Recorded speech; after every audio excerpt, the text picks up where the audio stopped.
Frankencuted, the test subject for the mad scientist in the 2008 Chop Shop. For his time, he was an expensive, albeit high-quality animatronic. What he lacked in movement, he makes up in build quality. But unfortunately, the quality isn't enough to make up for the crappy soundtrack. I would love to meet the man who voiced this guy. At least he stores easily. Overall, bro was a really solid tripod of a prop.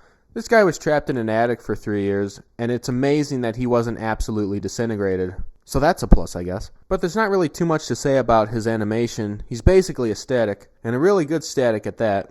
So anyways, let's get into unboxing, setting up, and demoing Frankencuted from Spirit Halloween. Hello everyone, welcome back to the Apache Halloween YouTube channel. In today's video, I'll be joined by my good friend... Glenn. Okay. And today, we're going to be unboxing the 2008 Frankencuted from Spirit Halloween. That was bad. No, come on, that was great. That was peak. Perfect. Now this guy here, he got him for $50 from a guy who was selling him at a garage sale.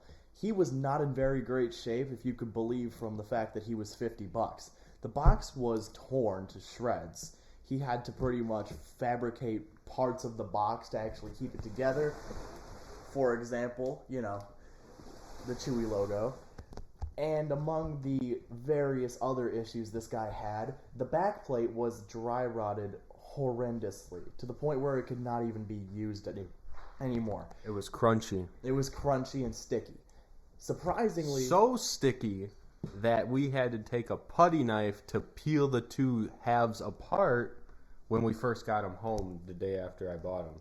Yeah, and then eventually we had to peel off all the latex with a pocket knife and like an angle grinder. Not an angle grinder, but a wire brush. Surprisingly, his head and his hands and everything else, all the parts of him were actually still pretty okay. His head had been squished in, presumably just from being in storage, but other than that, it was fine. In terms of mechanics, he fully worked other than I believe the motor didn't work and the speaker blew out very shortly after he got this guy. Other than that, surprisingly, he worked great. If you guys want to watch a restoration video on how we fix this guy up, you can go over to Dr. Cocter's channel, and I'll link the video in the description below. And you can see like a really in-depth version of how we brought this guy back to life. But without further ado, let's unbox this guy. Without further ado. Alright, so let's open this guy. We want to be as authentic as possible, so we go through the hassle of taping the box shut just to reopen it again. Alright, let's open it up. It's got 3 little lips right there. And there he is. Frankencuted. He's pretty cool. Pretty big. His setup is decently simple. You basically put these on after unfolding him, and that's it, right? Yeah, basically. So these are his 2 like shock electrode things. They're usually like originally still connected to him, but we made it so that these just plug in and you can just slide them off for easy storage so they fit nicely. This is what props him up, believe it or not. This is... yeah, if you're not having him on a wall, he basically stands up like a tripod. You jam this onto the back of the plate. And this is how it came. Like, this was it. Warped and everything. Doesn't screw in. Nope, just slides in. And there's a little notch on this side that will sit in one of the metal cross beams on the back of his plate. And then you just pray. And then you just hope it doesn't slip. Here is the adapter. Big brick thing. I labeled it Frankencuted so I don't forget. Is that the original one? Yeah, this is, yeah. He takes it's a 9 volt 1500 milliamp adapter, so 9 volts this guy runs on. 3, 2, 1. Oh my god, it's him. There he is. He exists. He exists. Okay. So, why is his shirt unbuttoned? I don't know. This is... So those are all the components out of the box, and we're not going to really talk about anything until we set it up because it's just better that way. Well, let's start. Let's take him, fold him upwards. So that's all you have to do there. So all you have to do is take these 2 poles, line them up, and then slide this over, And then we're going to lock it in place. There's one. Here's number two. Thread the nut on, and we're good to go in that part. This guy also has a broken weld right here that I'll probably never get to fixing, but just thought I'd point it out. So as you can tell, bro's huge. He's taller than us, and we're like 6 feet tall. I'm like 5'9". Oh no, wood against wood. Uh-oh. Wait, hang on. If we jam it against that down there. Okay, let's push it back. Just hopefully this doesn't move. It probably won't. It might. Fine. Yeah, so you can see how bad and impractical his tripod abilities are. Next up, we're going to close up his shirt. I don't know why it was open. Close his shirt using the hook and loop fasteners installed on the prop. He's going to do this. He's got some Velcro. Let's actually show you guys what's in here first. Because, you know, there's so many videos of these things out here on YouTube, but very few show you the inner workings. Yeah, so basically this is his speaker and his circuit board's in here, and it's just zip tied there because that's all you need. Here is the shaker motor, and it just gets plugged in from here, connecting the two together. And then all these red and black wires right here are all the lights that go to his eyes and mouth and the little electrodes on top. But he's basically got a very nice structure on him. It's all welded up metal frame.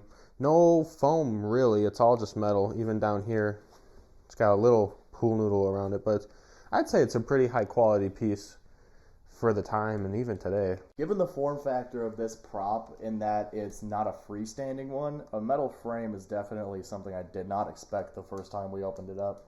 Now we're going to take his like strap that's like supposed to be leather, but I don't think it is. It's like a cheap vinyl. It's like a pleather. It's got craft foam on the back to give it its shape. And you just put these right here. Just Velcro them on. And there's another one on the other side. So we put the strap on. That's pretty good. It's all Velcroed in. Here's his electrode. You can see it's very nicely detailed and painted as well. It's got some high variations in it. And it's just plastic. And here you can see the light on top. It's got a bulb on it and just like a ping pong ball cut in half. And these are originally supposed to just be hardwired to the prop, but we made them so they plug in just for ease of use and disassembling and stuff. But they just slide in on top right there. And then all you have to do after that is take these wires that are glued to his head, and they just slide into their little holes on the electrodes. So you just slide them in. Originally they were supposed to be hot glued in, but I actually like the fact that they just slide in just so the fact I could take them off whenever I put them away. So here he is, fully set up. You can see he barely fits in the frame because he's massive. I don't even remember him being this tall. But now we're just going to plug him in. So he comes with his adapter, which is nice, and he also runs off of a Try Me button, which is cool even for the time. But there's just a wire back here that just gets plugged in. And now let's go to his demo. Bro, what? Bro. Dude, is the motor like gonna stop? I thought you unplugged the adapter, but it was still going. Dude, it got stuck. That's so weird. Dude, that was weird. Have you ever used them on Try Me before? I don't think so. Maybe that's just a weird effect with Try Me. Try it again.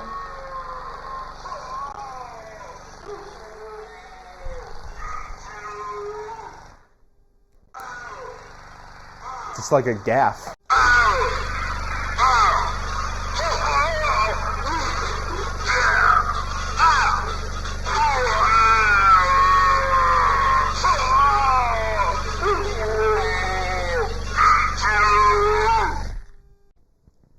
Now, as was mentioned, this guy needed a lengthy restoration. That included making pretty much new and custom parts of all of the backplate and some of his actual framework, though not much of it. The backplate we had done with a vinyl sheet that we cut to the original measurements of the steel frame on the back. The frame on the back itself had a lot of residue from the old latex stuck on it, so what we had to do there was take a wire brush and a car paint remover, and that pretty much got it clean immediately. So once we did that, we started paint work in terms of the side edges with the bolts on them. We made silicone molds for the bolts using actual bolts and then molded them out of hot glue and then painted over all of it with a reddish kind of brown. In the back plate itself, we started with a pretty light gray and then just kept adding black wash until it darkened enough and then added the gold tint that was present in the original, though it's much more subtle here. All right, so you heard what we've done with the guy. You've seen a demo of him. Now we're going to go to a nighttime demo, and we will show you how he looks like at night in a haunt, anywhere, to show you. Just get into it.